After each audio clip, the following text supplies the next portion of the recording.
What's going on, guys? My name is Wade with Tech Daily, and in this video, we are checking out two new Xiaomi Redmi devices, the Redmi Note 12 Pro and the Redmi Note 12 Pro Plus. And I'm going to go over everything you need to know about both of them, including what sets the regular Pro apart from the Pro Plus. But first things first, let's just quickly unbox them so I can show you what comes inside the package, since there are some differences there. Now, I first have to say that unfortunately, the color of the phones on the outside of the boxes don't match the actual phones inside. And just to add to that confusion, there's a blue phone in the purple Note 12 Pro Plus box, but I'll be sure to keep it all straight for you here. Inside each box, the first thing you'll get is a thick packet of stuff. There's a pretty nice crystal clear rubberized case to protect your new phone, as well as a whole bunch of packets of paperwork and instructions. Underneath that stuff, you'll see both of the phones there, and we'll set them to the side for just one more moment. At the very bottom of the boxes, Xiaomi does still include a USB-A to USB-C cable for charging for both, and some big fast charging wall plugs. The difference here, though, you'll notice, is that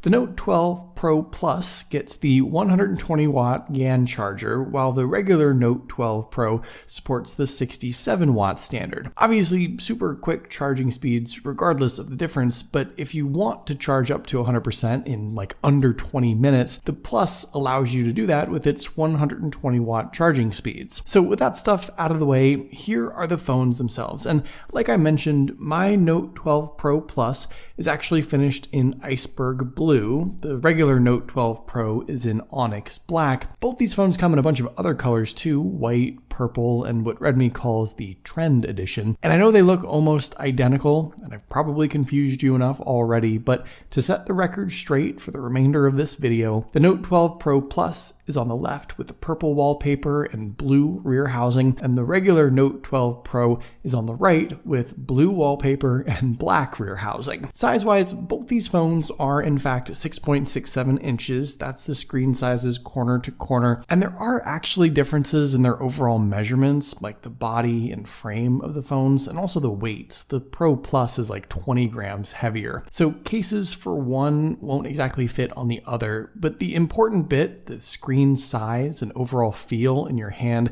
is going to be basically the same on both phones. They each have fairly minimal and even bezels all around. There might be a smidge more of a bottom chin on the regular 12 Pro, but other than that, the center hole punch selfie camera is the same, and they both have nearly an 87% screen to body ratio. Around back, the 12 Pro Plus has a frosted glass rear cover. The regular 12 Pro is more of a shiny mirrored back that attracts a lot of fingerprints. There's what feels like a metal frame on both as well, though like I said, the 12 Pro Plus is noticeably heavier in the hand, so perhaps a plastic frame or rear cover on the regular Note 12 and more premium materials on the Plus. The Plus is also a little bit thicker and a little bit more curvy too, with a tapered edge and thinner profile, but these are all super minor differences. They're both IP53 dust and splash resistant as well, so while they can't exactly go scuba diving, an accidental splash likely won't hurt them. Taking a look around at everything else, nothing on the left sides of the phones. On the right, they both have the volume buttons and power buttons, which double as fingerprint sensors. Both phones recognize my thumb and unlock very quickly. I've always liked this sensor on button setup. I found it to just be faster and easier to use than an in-display one. At the top of both phones, you'll find the headphone jack, speaker, mic hole, and an IR blaster. And at the bottom, another speaker alongside the USB-C port and the SIM card tray. Now, unfortunately, no expandable storage with either of these phones. The SIM tray is just a dual SIM setup, but as far as the onboard storage, the Pro Plus ships with 256 gigs as its only option. The regular 12 Pro comes in 128 or 256, and here's how much storage you'll get out of the box. There are actually quite a few random pre-installed apps and games and things you can clear out to give you a bit more space. And around back, the other differentiating factor between these two phones is the camera setup. There's a 200 megapixel main lens on the Pro Plus, a 50 megapixel shooter on the regular 12 Pro. We'll dive a little deeper with that stuff in just a bit. Jumping back to the displays, interestingly enough, both these phones actually offer the exact same viewing experience. Spec-wise, their respective 6.67-inch screens are seemingly the same OLED panels with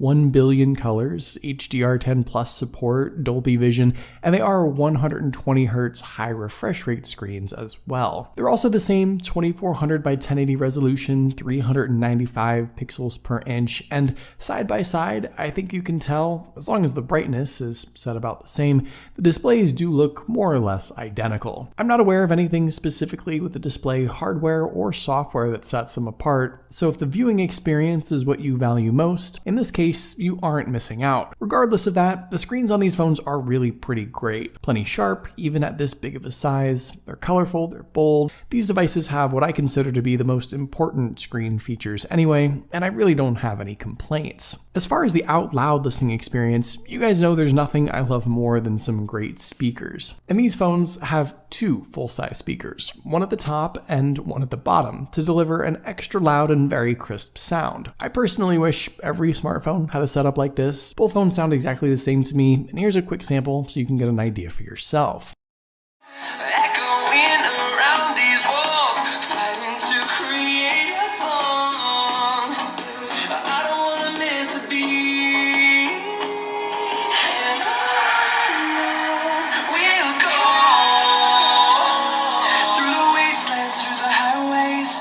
So another area where I thought these phones might differ was with the specs, but again, these phones actually get the same exact stuff inside. They're both powered by the MediaTek Dimensity 1080 chipset, paired to the Mali G68 GPU. The only difference is that the Plus gets 8 gigs of RAM standard, while the regular gets 6 gigs, though they both can be spec'd up to 12 gigs, and my devices here each have 8, so we're even. Here are the latest Geekbench 6 scores for each device, and while the scores do differ a little bit, generally speaking, you're not going to see any major performance differences between these two phones in the real world. They both ship with Android 12 and MIUI 13, but after I filmed this unboxing, of course, they did get the Android 13 update, so we're all squared away now with the latest version of Android. On the MIUI side of things, I've always found the software experience to be relatively smooth and straightforward, though certainly a bit of a departure from the Googles and Samsungs most people would be used to. Overall though, both these phones are fast, fluid,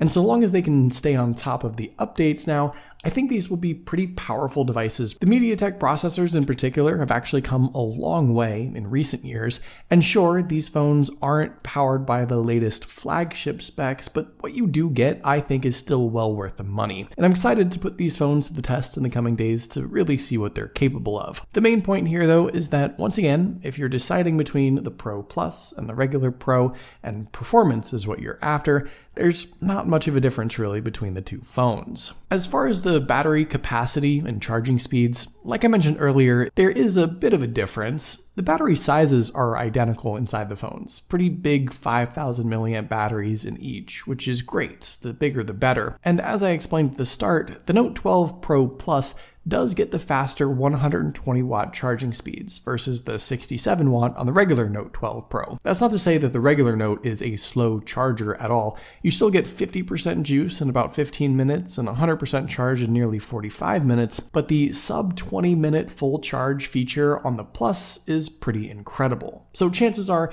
you won't be spending much time on the charger with either one of these phones really, and it's nice to see Xiaomi, Redmi still pushing the limits with charging. Finally, when it comes to the cameras, this I think is where you'll find the most significant difference between the 12 Pro Plus and the regular. Around back, the 12 Pro Plus rocks an incredible 200 megapixel f1.7 aperture main shooter paired to an 8 megapixel ultra wide lens and a 2 megapixel macro. The regular Note 12 Pro has just a 50 megapixel shooter, though that's impressive on its own, along with seemingly the same 8 megapixel ultra wide and 2 megapixel macro.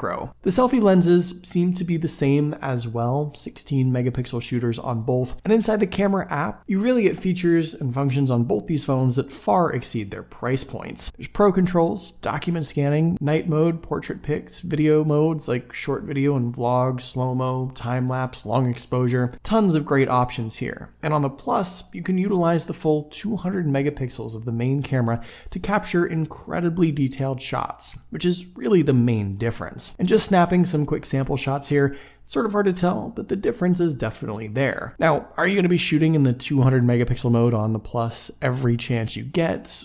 probably not, but the camera capabilities are pretty impressive. And for those of you who want the greatest detail and most potential with your pictures and videos, this is where the difference lies with the Note 12 Pro Plus. All in all, these two Note 12 Pros are obviously very similar. On the surface, they're almost identical devices, aside from slightly different builds, faster charging speeds, and a better camera on the Plus. Hopefully you guys did enjoy this video though, and I'll see you guys later.